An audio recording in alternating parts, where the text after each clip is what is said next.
Assalamualaikum warahmatullahi wabarakatuh. Halo guys, kembali lagi dengan saya Dini Dwi Safitri dengan 3 digit NPM terakhir saya yaitu 059 dari kelas 6C, program studi pendidikan matematika Fakultas Keguruan dan Ilmu Pendidikan dari Universitas Singa Perbangsa Karawang. Nah, pada kesempatan kali ini saya akan memaparkan sebuah video yang mengenai inovasi pembelajaran matematika yang sudah saya rancang. Nah, adapun tujuan dari pembuatan video ini adalah untuk memenuhi tugas penilaian ujian akhir semester mata kuliah inovasi pendidikan dengan dosen pengampu Bapak Dr. Dadang Rahman Munandar MPD. Oke, kita langsung masuk aja ke pembahasan selanjutnya. Nah, pada rencana pelaksanaan pembelajaran di sini, materi yang saya pilih dari satuan pendidikan SMA kelas 10 semester 1 atau ganjil, yaitu matriks. Untuk kompetensi inti di sini ada dari KI 1 sampai KI 4. Nah, untuk KI 1 sendiri menghayati dan mengamalkan ajaran agama yang dianutnya. Untuk KI 2 menghayati dan mengamalkan perilaku jujur, disiplin, tanggung jawab, peduli, gotong royong, kerjasama, toleran, damai, santun, responsif, dan proaktif, dan menunjukkan sikap sebagai bagian dari solusi atas berbagai permasalahan dalam berinteraksi secara efektif dengan lingkungan sosial dan alam serta dapat menempatkan diri sebagai cerminan bangsa dalam pergaulan dunia. Untuk KI 3 yaitu memahami, menerapkan, dan menganalisis pengetahuan faktual, konseptual, prosedural, dan metakognitif berdasarkan rasa ingin tahunya tentang ilmu pengetahuan teknologi, seni, budaya, dan humaniora dengan wawasan kemanusiaan, kebangsaan, kenegaraan, dan perbedaan terkait penyebab fenomena dan kejadian serta menerapkan pengetahuan prosedural pada bidang kajian yang spesifik sesuai dengan bakat dan minatnya untuk memecahkan masalah. Dan yang terakhir untuk KI 4 yaitu mencoba, mengolah, menalar, dan menyaji dalam ranah konkret dan ranah abstrak terkait dengan pengembangan dari yang dipelajarinya di sekolah secara mandiri, bertindak secara efektif dan kreatif, serta mampu menggunakan metode sesuai kaidah keilmuan. Selanjutnya, di sini ada kompetensi dasar dan indikator pencapaian kompetensinya. Untuk KD-nya sendiri, di sini ada 3.2, yaitu menjelaskan matriks dan kesamaan matriks dengan menggunakan masalah kontekstual dan melakukan operasi pada matriks yang meliputi penjumlahan, pengurangan, perkalian skalar, dan perkalian matriks serta transpos. Nah, untuk KD yang 4.2-nya menyelesaikan masalah kontekstual berkaitan dengan matriks dan operasinya. Untuk IPK-nya sendiri, di sini ada 3.2.6, yaitu mendefinisikan konsep operasi perkalian skalar dan perkalian matriks untuk memahami aplikasi dan gunaannya dalam kehidupan sehari-hari. Lalu ada IPK yang untuk 4.2.2, yaitu menyelesaikan masalah kontekstual yang berkaitan dengan operasi matriks. Kemudian untuk tujuan pembelajarannya, dengan adanya kegiatan diskusi dan pembelajaran kelompok dalam pembelajaran matriks ini, diharapkan peserta didik terlibat aktif dalam kegiatan pembelajaran dan bertanggung jawab dalam menyampaikan pendapat, menjawab pertanyaan, memberi saran dan kritik, serta menentukan operasi hitung pada matriks yang meliputi perkalian skalar matriks dan perkalian dua matriks. Selanjutnya, untuk metode pembelajaran, di sini saya menggunakan pendekatan saintifik dengan model pembelajarannya yaitu problem based learning atau yang biasa disingkat dengan PBL. Dan untuk metodenya sendiri, di sini saya menggunakan metode daring karena keadaan saat ini masih pandemik, maka metode yang saya gunakan adalah daring, ceramah, diskusi, tanya jawab, dan penugasan. Kemudian untuk media pembelajaran di sini, saya menggunakan Google Classroom, Google Form, Zoom, WhatsApp Group, dan video pembelajaran. Lalu untuk alat pembelajarannya yang dipakai berupa laptop, handphone, buku, alat tulis, dan lain-lain. Nah, selanjutnya untuk sumber belajarnya yang dipakai di sini ada buku paket matematika kelas 10, LKPD itu dalam bentuk soft file, terus internet dan sumber lain yang relevan. Selanjutnya, untuk langkah-langkah pembelajaran di sini ada 3 tahap, yaitu tahap pendahuluan dengan waktu 15 menit, tahap kegiatan inti dengan waktu 90 menit, dan tahap penutup dengan waktu 15 menit. Untuk yang pertama itu ada pendahuluan. Dalam pendahuluan ini ada 4 tahap, yaitu orientasi, presensi, motivasi, dan appersepsi.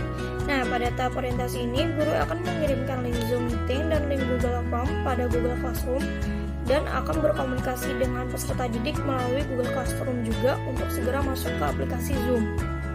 Nah, pada tahap yang presensi ini, guru akan memeriksa kehadiran peserta didik melalui absensi pada Google Form dan memeriksa kembali saat peserta didik sudah berada pada room Zoom. Nah, pada tahap motivasi, guru akan mengajak peserta didik untuk berdoa bersama, mengecek kesehatan peserta didik dengan menanyakan kabarnya, lalu memotivasi peserta didik betapa pentingnya belajar di rumah pada saat pandemi ini.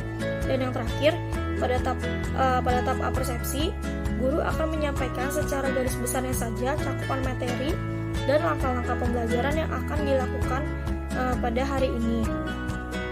Selanjutnya ada kegiatan inti. Nah, pada tahap ini terdiri dari 5 fase. Pada fase yang pertama ini mengorientasikan peserta didik terhadap masalah. Kegiatan yang dilakukan adalah pertama, peserta didik mengamati permasalahan yang diberikan oleh guru mengenai perkalian skalar dan perkalian dua matriks. Kedua, peserta didik bertanya jika ada hal yang belum jelas dari hasil pengamatan. Nah, lanjut pada fase yang kedua, yaitu mengorganisasi peserta didik untuk belajar. Nah, kegiatan yang dilakukan adalah pertama, melalui WA Group, peserta didik dibagi menjadi beberapa kelompok yang beranggotakan 3-4 orang. Nah, selanjutnya, peserta didik berpikir kritis, gotong royong, dan berkolaborasi dengan berdiskusi bersama teman sekelompoknya mengenai masalah perkalian skalar dan perkalian dua matriks yang terdapat di LKPD. Nah, LKPD yang diberikan kepada peserta didik ini dalam bentuk soft file. Nah, dalam pengerjaan LKPD ini, peserta didik akan diperlihatkan video yang berupa video pembelajaran matriks dan LKPD sebagai berikut.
pada fase ketiga ini, membimbing penyelidikan individual maupun kelompok. Nah, kegiatan yang dilakukan adalah pertama, guru akan melakukan bimbingan kepada kelompok kecil untuk menyelesaikan permasalahan dalam mengerjakan LKPD.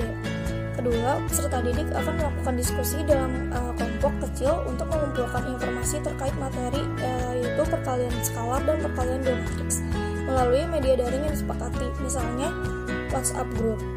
Nah, pada fase keempat ini, yaitu mengembangkan dan menyajikan hasil karya. Nah, kegiatan yang dilakukan adalah pertama, peserta didik akan mengumpulkan hasil diskusi kelompok yang sudah dikerjakannya dengan mengupload filenya melalui Google Classroom yang sudah dibatasi waktu oleh guru. Nah, kedua, guru akan menunjuk beberapa kelompok untuk mempresentasikan hasil diskusi kelompoknya. Kemudian, kelompok lain yang tidak presentasi akan diberikan kesempatan untuk menanggapi dan memberi pertanyaan terkait presentasi diskusi teman kelompoknya. Pada fase kelima atau fase yang terakhir ini, yaitu menganalisis dan mengevaluasi proses pemecahan masalah. Nah, kegiatan yang dilakukan adalah pertama, guru mengajak peserta didik untuk mengkritisi jawaban kelompok temannya yang presentasi dan dipersalahkan untuk melengkapi, membetulkan, atau menyanggah. Nah, kedua, guru akan memberikan penguatan terhadap hasil pemecahan masalah yang telah dikerjakan oleh peserta didik. Nah, selanjutnya ada penutup. Nah, pada tahapan ini, pertama, guru bersamaan dengan peserta didik membuat kesimpulan dari materi yang telah dipelajari hari ini. Nah, keduanya itu guru menyampaikan materi yang akan dipelajari pada pertemuan selanjutnya untuk dipelajari oleh peserta didik terlebih dahulu di rumah masing-masing. Ketiga, guru memberikan pekerjaan rumah atau PR sebagai pelatihan untuk peserta didik. Keempat, guru akan memberikan ungkapan rasa terima kasihnya kepada peserta didik yang tetap disiplin belajar dalam keadaan seperti pandemi saat ini. Dan yang terakhir yaitu guru dan peserta didik mengakhiri kegiatan belajar mengajar dengan berdoa. Selanjutnya di sini yang terakhir itu ada penilaian. Nah, penilaian sendiri ini terdiri dari 3 aspek, yaitu aspek sikap, pengetahuan, dan keterampilan. Nah, untuk aspek sikap ini dinilai dari pengamatan selama kegiatan pembelajaran. Untuk aspek pengetahuan dinilai dari tes tertulis dari LKPD dan presentasi. Dan untuk aspek keterampilan dinilai dari jawaban tugas yang telah diberikan oleh guru. Oke, cukup sekian pemaparan video tentang inovasi pembelajaran matematika yang bisa saya sampaikan. Terima kasih bagi yang sudah menonton. Kurang lebihnya mohon maaf. Semoga bermanfaat dan sekiranya dapat membantu teman-teman semua. Wassalamualaikum warahmatullahi wabarakatuh.